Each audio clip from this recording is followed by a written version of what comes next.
What you're looking at here is what is called a registration of a live birth. It's a certificate that indicates that a child was born, and that child is not considered a Canadian citizen, nor is it considered a person.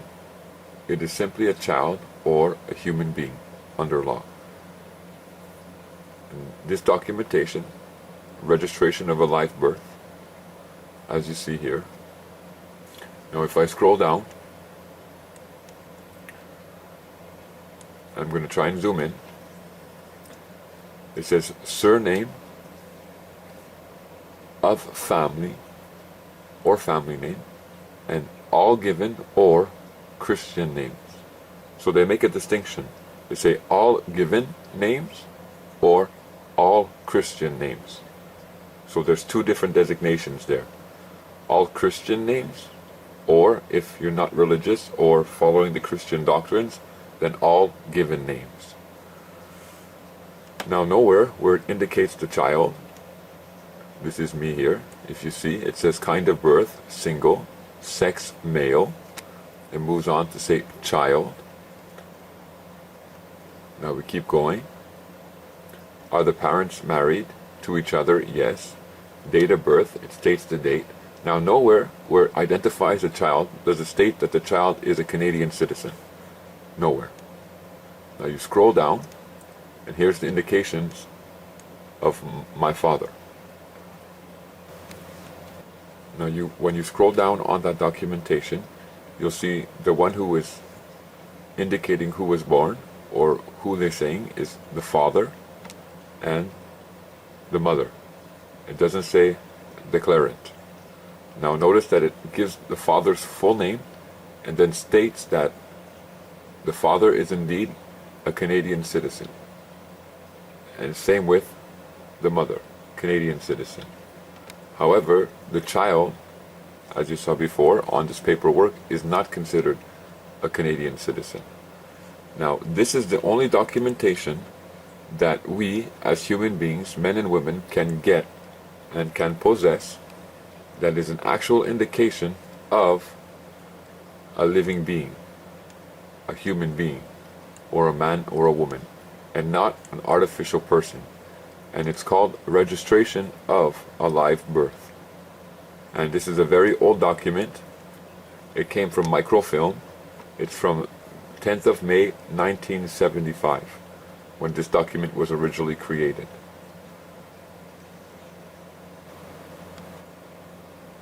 So they register a live birth, that being a human being, a man or woman. The registration of that act gets placed into a record, and they title it Registration of a Live Birth. The Universal Declaration of Human Rights states that all human beings are born free, and that everyone has the right to life. The international covenants also state that all human beings, we are born free. Now, as you see, this documentation is called a registration of a live birth.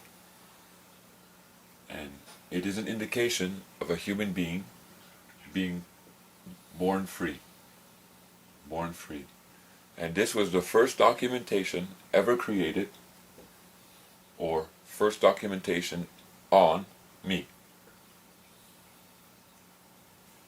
Me. Now, in this documentation it says my name that I go by, which is John, is considered either my given name or my Christian name. That's what they designated. And I'm not designated anything. In this, it states that I'm a child and that I was born. And that's it. I'm not designated a person, or I'm not designated a Canadian citizen on this documentation. My parents, on this registration of a live birth, are designated and titled Canadian citizens on my live birth record. However, me, I am not. I am just considered a child who has been born, a human being, a man, and at such a time I am free. Now, all they did was registered my live birth, or registered the event of the live birth. This registration of a live birth, I never see it, nor do I receive a copy of this documentation, nor does my parents.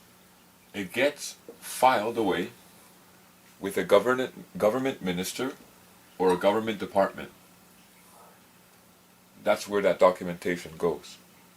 Until, hopefully, one day, after enough study and research, you understand that you need to get your hand on this documentation because of what it represents. Now, when I get old enough and I start seeking for my own identification and I inquire of the government, I will receive a birth certificate or a copy of an act of birth, neither of which is a copy or has anything to do with the live birth record. This birth certificate and copy of an act of birth is now something that is issued to you. Issued. And the names on these documentations may look familiar as the name that was given to you on your live birth record as your Christian name. However, they are not the same name. These names are issued to you or assigned to you by the government. And as such, it has control. There is control and authority within these names. Meaning that because someone has granted you the right to use these names, someone has issued you these names, someone has assigned these names to you, they have control of the name. You are just a beneficiary to that name. Now, a lot of people are beginning to understand that this is a trust relationship in between us, the individual, and the government bodies. Well, the starting of that trust relationship is in these certificates here. Because at this point, they have issued you the right or assigned you the right to use that name, which belongs to them. Because through the registration of the live birth, they created, if you will, that name to be used in a legal context. That being of the person. The person. So you go and you acquire identification that bears the name that is being drawn from the birth certificate or the act of birth, and that still shows or puts forth the fact that it's an issued name, it's an assigned name, and therefore you are considered a person under authority that can be governed. So the government, they seized upon your freedom and they turned around and they issued or assigned you a name. And the assignee is you, your name. You're considered the assignee. You are the beneficiary of that name. The assignor is the government, and they are the owner and the trustee of that name. They've allowed you beneficial use of that name. They've allowed you. That's why you're considered the beneficiary of that name. Now, a beneficiary has all the rights and entitlements that is included as being a beneficiary, as long as the terms and conditions to the benefits of using that name are followed. And there are plenty terms and conditions that are placed upon this beneficiary relationship that the government has established with you. For example, you, as the beneficiary of that name, must pay for rights and privileges through permits and license or other taxations. house taxes, gas taxes, water taxes, and the like. That's part of the benefits of being a beneficiary to the name. I can write a long list here about all the grievances that we have concerning the way they've twisted the beneficiary position that we should be in, such as, again, paying taxes. When you go to work, having 30% of your salary seized. Then, after that, you go to the grocery store and you buy food, and you must pay taxes on that. And then you go to buy some type of needs for your home, whether bedding or clothing, and again, you must pay taxes on that.